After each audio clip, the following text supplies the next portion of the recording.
आंधी के साथ हूं। ये किसने कहा आपसे आंधी के साथ हूं? मैं गोडसे के दौर में गांधी के साथ हूं। इस राष्ट्रीय अधिवेशन में पूरे भारत के एक एक छोर से, एक एक राज्य से आए हुए कांग्रेस पार्टी के जो तमाम सदस्य यहां पर उपस्थित हैं, मैं आपकी ऊर्जा को सलाम करता हूं और मैं आज जो प्रस्ताव पेश हुआ है उस पर बात करने के लिए आपके बीच में खड़ा हूं। एक ऐसा मुश्किल दौर है जब सत्ता में बैठे हुए सत्ताधीशों ने नफरत को अपना परमानेंट हथियार बना लिया हो। ऐसे समय में कांग्रेस पार्टी देश के हर कोने में जा करके मोहब्बत की बात कर रही है, प्यार की बात कर रही है। और इस जो कार्यक्रम का नाम है वो न्याय पथ है। न्याय पथ यानी कि इंसाफ का रास्ता। और उस इंसाफ के रास्ते पर अपने अतीत की विरासत को संभाल करके, संजो करके लेके चलता हुआ एक ऐसा न्याय का योद्धा जिसका नाम राहुल गांधी है, जो हम सब के लिए प्रेरणा का स्रोत है। मैं गुजरात में खड़ा हूं, जो महात्मा गांधी का गुजरात है, जो सरदार वल्लभ भाई पटेल का गुजरात है। तो मैं इस गुजरात में खड़ा होकर के अपने अतीत और अपने वर्तमान को मिलाता हूं तो मैं ये महसूस करता हूं और फख्र से सोचता हूं कि मैं वो हूं, मैं कांग्रेस का अदना सा एक वो सिपाही हूं जिसकी जड़ें जाकर के महात्मा गांधी से मिलती हैं और जिसके कदम जाकर के राहुल गांधी से मिलते हैं। मैं सौभाग्यशाली हूं कि मैं कांग्रेस पार्टी का एक अदना सा सिपाही हूं। साथियों, मैं कोई लंबा चौड़ा भाषण करने के लिए नहीं खड़ा हूं, बस आपसे यह कहना चाहता हूं, ये जो न्याय का पथ है, हम सब इस न्याय के पथ पर चलने के लिए संकल्पित हैं। हमारा समर्पण इस न्याय के पथ के लिए है, हमारा संघर्ष इस न्याय के पथ के लिए है। मेरे भाई शशि थरूर जी बोल रहे थे, सचिन पायलट जी ने बोला, हमारी बहन गेनी बहन ने बोला, उसके बाद इमरान बोल रहा है। इन चार नामों में ही आप ये पाएंगे कि उत्तर से लेकर के, दक्षिण से लेकर के, गुजरात से लेकर उत्तर प्रदेश तक कांग्रेस यही तो है। कांग्रेस यही तो है, देश को समेटने और एकजुट करने का नाम कांग्रेस है।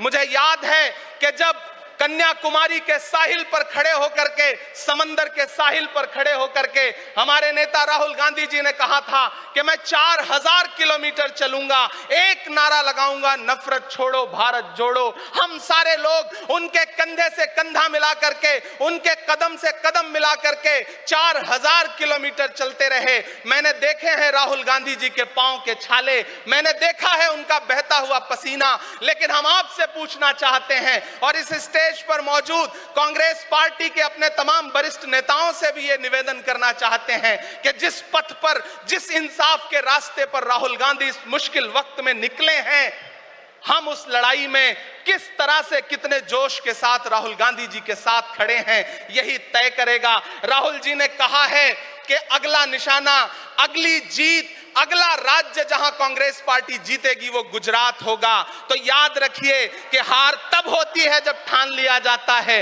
हार तब होती है जब मान लिया जाता है, जीत तब होती है जब ठान लिया जाता है।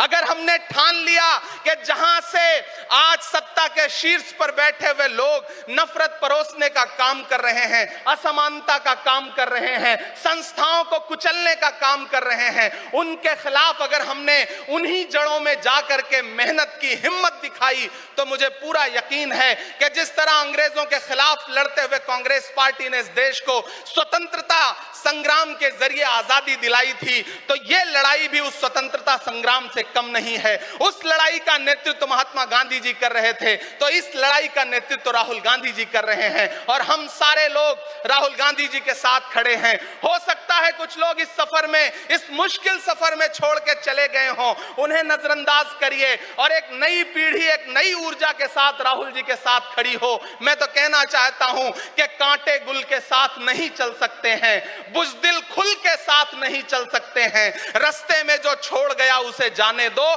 सब राहुल के साथ नहीं चल सकते हैं। आप सारे लोग, हम सारे लोग और इस देश के लाखों लाख करोड़ों करोड़ लोग राहुल गांधी जी के साथ खड़े हैं। और यहां खड़ा होकर के इस देश के पिछड़ों को, आदिवासियों को, दलितों को, अल्पसंख्यकों को मैं सबको भरोसा दिलाते हुए इतना कहना चाहता हूं कि मेरे भाई, कांग्रेस ही है जो आपकी असली लड़ाई लड़ रही है। मुझे वो दिन याद है कि ये सरकार जब एक बिल लेकर के आई तो रात के 3 बजे भी आदरणीय सोनिया गांधी जी राज्यसभा में मौजूद थी इस देश के लिए, इस संविधान के लिए लड़ाई लड़ने के लिए। और राहुल गांधी जी भी लोकसभा में मौजूद थे उससे एक दिन पहले। जिस संजीदगी के साथ वो लड़ाई लड़ रहे हैं, हम सारे लोग उनके साथ खड़े हैं। और मैं ज्यादा भाषण नहीं करूंगा, जाते जाते बस आपसे इतना कह के जाना चाहता हूं साथियों कि ये न्याय का पथ और एक छोटी सी कविता, और उस कविता का जो शीर्षक है और उस कविता का जो हीरो है वो मंच पे मौजूद है। मैं चाहता हूं पीछे तक एक बार दोनों हाथ उठा करके तालियां बजाएं। मैं अगले 1 मिनट के कविता सुना करके यहां से आपसे विदा लूंगा।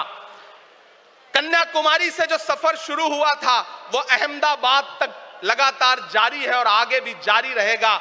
और कल ही राहुल जी परसों बिहार से लौटे हैं, तब यह कविता मैं सुनाता हूं कि उदास मौसम बदल रहा है, उदास मौसम बदल रहा है, धुएं का पर्वत पिघल रहा है, दिलों में लावा उबल रहा है। सुबह सुबह जब हुजूम लेकर सफर पे निकले तो यूं लगे है कि जैसे सूरज निकल रहा है। वो चल रहा है, वो चल रहा है।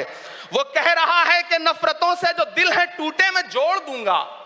एक नारा नफरत छोड़ो भारत जोड़ो, एक नारा नफरत के बाजार में मोहब्बत की दुकान खोल ली है। वो कह रहा है कि नफरतों से जो दिल है टूटे मैं जोड़ दूंगा। वो कह रहा है हर एक दरिया हर एक तूफान को मोड़ दूंगा। सुनो सितमगर न समझो डर कर मैं अपने लोगों को छोड़ दूंगा, सितम की गर्दन मरोड़ दूंगा।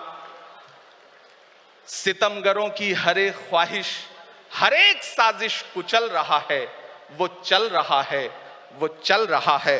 अंतिम पंक्तियां पढ़ता हूं कि जमाने भर की तमाम माओं ने हाथ उठाकर दुआएं दी हैं, जमाने भर की तमाम माओं ने हाथ उठाकर दुआएं दी हैं, तमाम बच्चों ने इस तपस्वी का माथा चूमा बलाएं ली हैं। जो नफरतों का जहर भरा है ये बन के शंकर निगल रहा है, वो चल रहा है, वो चल रहा है। मोहब्बतों की किताब लेकर लबों पे अपने गुलाब लेकर, मोहब्बतों की किताब लेकर लबों पे अपने गुलाब लेकर, सुनहरे रंगों का ख्वाब लेकर वो आया है इंकलाब लेकर।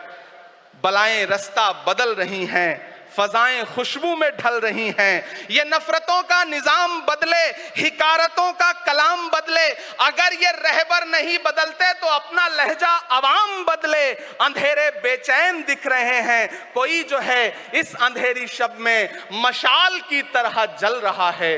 वो चल रहा है, वो चल रहा है, वो चल रहा है। बहुत बहुत आप सबको धन्यवाद दूंगा। साथियों, आपने जिस जिंदा दिली से सुना उसके लिए आपका बहुत आभार। न हम सफर न किसी हमनशी से निकलेगा, हमारे पांव का कांटा हम ही से निकलेगा। वतन की रेत मुझे एड़ियां रगड़ने दे, मुझे यकीन है पानी यहीं से निकलेगा। बहुत